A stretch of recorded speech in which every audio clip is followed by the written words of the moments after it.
Welcome to episode 6 of The Morning After. My name's Matt Smith, and for the last time, no, not the famous one. This week we had front seats to Google's big Pixel event, and I mean quite literally. Look, there's Sam, there's Sherlyn. They're just so keen. So what's the hottest thing to come out of Google's big Pixel event this year? Well, with the Pixel 8 Pro's new temperature sensor, we can find out. Listen, this is what you get when everything revealed at Google's showcase had been leaked and previewed weeks and months in advance. And you know what? Honestly, I quite like Pixel phones, so they're not doing themselves any favors. And after a barrage of specs, some cool machine learning tricks, and aspirational demos of hikers and mountain climbers and taking selfies with Joel Kim Booster, we finally got to see the Pixel 8 Pro. Yes, officially. With a brighter screen and a new matte finish, this is Google's latest attempt to become the second most popular Android device manufacturer, even though they make Android. Yeah, I'm sorry, but Samsung's not going anywhere anytime soon. On the back, besides those beefed up cameras, 5x optical zoom, more light into the sensor, yada yada yada, there is now a temperature sensor. Yes, Google is still waiting for FDA approval to say that you can use this temperature sensor to take the measure of temperature of humans, which would be genuinely useful. But for now, it's only really usable on objects, so I guess you could say how hot a frying pan is and see if it's ready to cook a steak, or check for other temperatures of other things. Gimmick? Maybe. Almost definitely. But I can't fault Google for trying to make some kind of interesting move when it comes to smartphones. Things have got very similar the last few years, and hey, I'll take a temperature sensor. The problem is Google's tried this kind of stuff before. 3 years ago with the Pixel 4, Google unveiled a new kind of radar-based technology that could sense your gestures and your movement towards its latest phone at the time.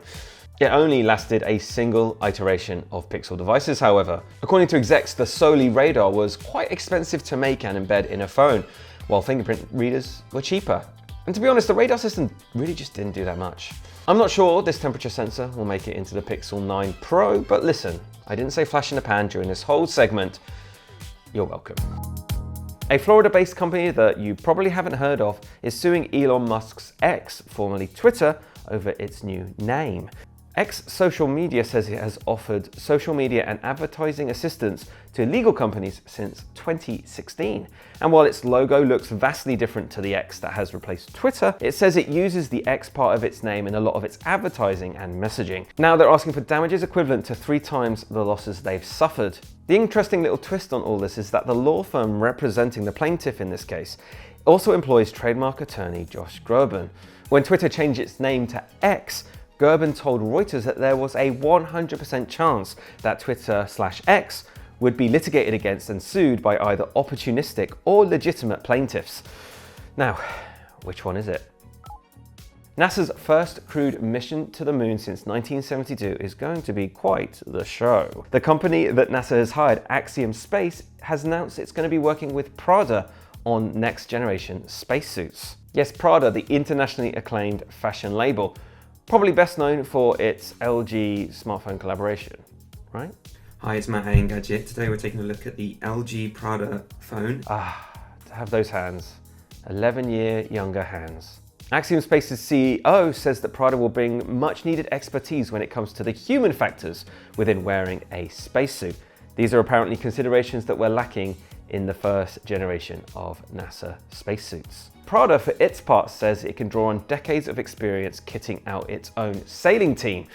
And while sea isn't space, I'm sure this Prada collab will result in spacesuits that are high-tech, glamorous, and of course, groundbreaking. Now on to the rest of the news this week. Keeping it fashion-themed, Humane has revealed its futuristic Pin AI wearable and got fashion royalty, no less than Naomi Campbell, to show it off during Paris Fashion Week. That's a pretty huge get for a startup.